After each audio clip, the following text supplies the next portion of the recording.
2026 July నెల పండుగలు శుభముహూర్తాలు. ఆషాఢమాసం ఎప్పుడు మొదలవుతుందో తెలుసా? అందరికీ నమస్కారం. మన సనాతన ధర్మంలోని విశేషాలను, పండుగలను, పర్వదినాల ప్రాముఖ్యతను మరియు మన ఆచార వ్యవహారాల వెనుక ఉన్న శాస్త్రీయ, ఆధ్యాత్మిక రహస్యాలను మీ ముందుకు తీసుకువచ్చే మన ది పురాణిక్ పాత్ ఛానల్కు స్వాగతం. ముందుగా ఈ వీడియోకి ఒక లైక్ చేసి ఇలాంటి మరెన్నో విలువైన ధార్మిక విషయాల కోసం మన ఛానల్ని వెంటనే సబ్స్క్రైబ్ చేసుకోండి. అలాగే ఆ భగవంతుని కృప మీ కుటుంబంపై ఎల్లప్పుడూ ఉండాలని కోరుకుంటూ కామెంట్స్లో భక్తితో ఓం నమో భగవతే వాసుదేవాయ అని రాయటం మాత్రం మర్చిపోకండి. హిందూ పంచాంగం ప్రకారం ప్రతి నెలకు ఒక ప్రత్యేకత ఉంటుంది. మనమిప్పుడు 2026వ సంవత్సరం శ్రీ పరాభవనామ సంవత్సరంలో ఉన్నాం. జూన్ నెలలో మనం అధిక జ్యేష్ఠ మాసాన్ని పూర్తి చేసుకున్నాం.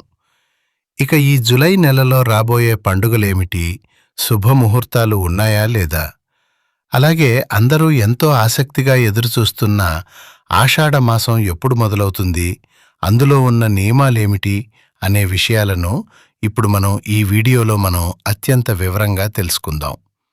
వీడియోని ఎక్కడా స్కిప్ చేయకుండా చివరి వరకు శ్రద్ధగా వినండి.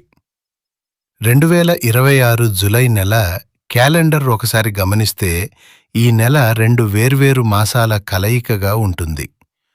జులై 1వ తేదీ నుండి జులై 14వ తేదీ వరకు మనకు నిజ జ్యేష్ఠ మాసం నడుస్తుంది. ఆ తర్వాత జూలై 15వ తేదీన మనకు లాంఛనంగా ఆషాఢమాసం ప్రారంభం అవుతుంది.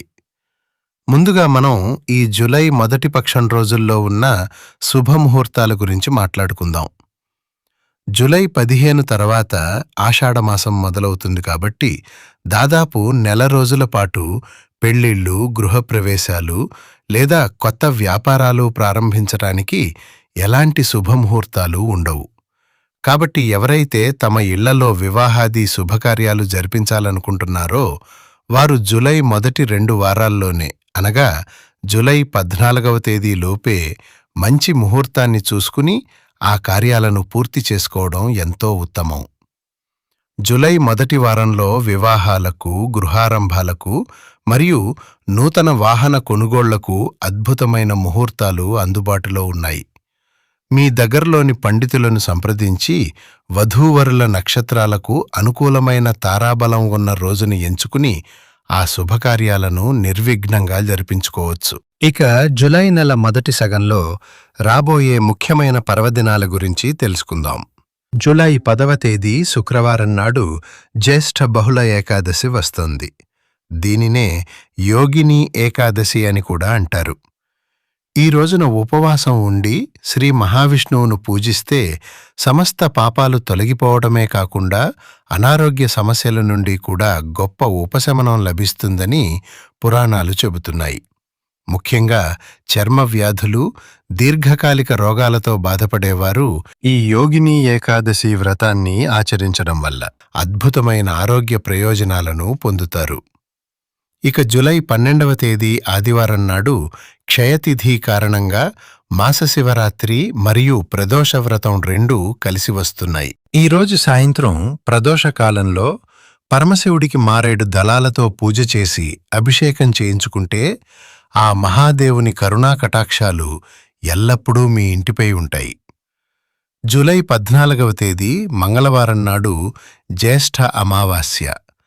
ఈ అమావాస్యతో జ్యేష్ఠమాసం పూర్తిగా ముగిసిపోతుంది. ఈ రోజున పితృదేవతలకు తర్పణాలు వదలడం వల్ల పితృదోషాలు తొలగిపోయి వంశాభివృద్ధి కలుగుతుంది.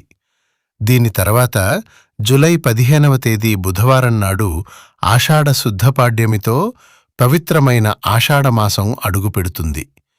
ఈ ఆషాఢమాసం జులై 15న మొదలై ఆగస్టు 12వ తేదీ అమావాస్య వరకు కొనసాగుతుంది. ఆషాఢమాసం అనగానే మనందరికీ ముందుగా గుర్తుకు వచ్చేది శూన్యమాసం. వాతావరణంలో వచ్చే మార్పుల వల్ల అంటువ్యాధులు ప్రబలే సమయం కాబట్టి ఈ నెలలో ఎలాంటి పెళ్లిళ్ళు, గృహప్రవేశాలు చెయ్యరు. ఆషాఢమాసంలో కొత్తగా పెళ్లైన దంపతులను ఒకే ఇంట్లో ఉండనివ్వరు. వధువు తన పుట్టింటికి వెళ్ళిపోతుంది. దీనికి ప్రధాన కారణం ఏమిటంటే, ఈ మాసంలో గర్భం దాలిస్తే సరిగ్గా ఎండాకాలం మండు వేసవిలో అనగా చైత్ర లేదా వైశాఖ మాసాల్లో ప్రసవం జరుగుతుంది. ఆ సమయంలో ఎండల తీవ్రతకు తల్లి బిడ్డల ఆరోగ్యం దెబ్బతింటుంది. అలాగే వారికి చల్లటి గాలి, సరైన వాతావరణం దొరకదు అనే ఉద్దేశ్యంతో మన పెద్దలు ఈ అద్భుతమైన సైంటిఫిక్ నియమాన్ని ఏర్పాటు చేశారు. అంతే తప్ప ఆషాఢం అంటే దరిద్రం లేదా అపవిత్రం అని అస్సలు కాదు. అదొక పవిత్రమైన ఆధ్యాత్మిక సాధనా మాసం. ఆషాఢమాసంలో పండుగలకు, దైవారాధనకు ఉన్న ప్రాముఖ్యత అంతా ఇంతా కాదు. జూలై 15వ తేదీ బుధవారం అనగా ఆషాఢమాసం మొదటి రోజు నుండే అత్యంత శక్తివంతమైన వారాహి నవరాత్రులు ప్రారంభమవుతాయి. సప్తమాతృకలలో ఒకరైన ఆ వారాహి అమ్మవారిని ఈ 9 రోజుల పాటు అత్యంత భక్తి శ్రద్ధలతో పూజిస్తారు. సాక్షాత్తు ఆ ఆది వరాహ స్వరూపంతో చేతిలో ఆయుధాలు ధరించి శత్రు భయంకరమైన రౌద్ర రూపంలో దర్శనమిచ్చే వారాహిదేవి తన భక్తులను మాత్రం కన్నతల్లిలా కాపాడుతుంది. శత్రు నాశనం కోరుకునేవారు, కోర్టు కేసుల్లో విజయం సాధించాలనుకునేవారు, అలాగే జీవితంలో ఎదురయ్యే అడ్డంకులు తొలగిపోవాలనుకునేవారు ఈ వారాహి నవరాత్రుల దీక్షను ఆచరిస్తే వారికి తిరుగుండదు. అలాగే తెలంగాణ రాష్ట్ర వ్యాప్తంగా ఎంతో వైభవంగా జరుపుకునే బోనాల పండుగ ఉత్సవాలు కూడా ఈ ఆషాఢమాసంలోనే అంగరంగ వైభవంగా మొదలవుతాయి.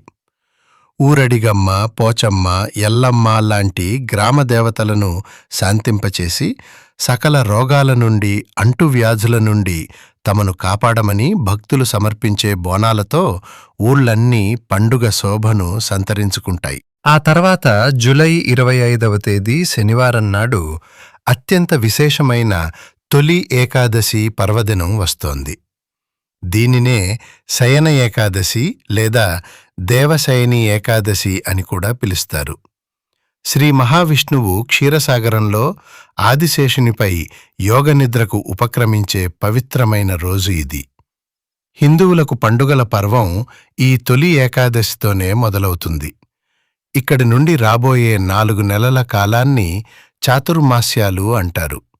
సన్యాసులు, పీఠాధిపతులు ఈ ఏకాదశి రోజున చాతుర్మాస్య దీక్షను ప్రారంభించి 4 నెలల పాటు ఒకే చోట బస చేసి కఠినమైన జపతపాలు ఆచరిస్తారు.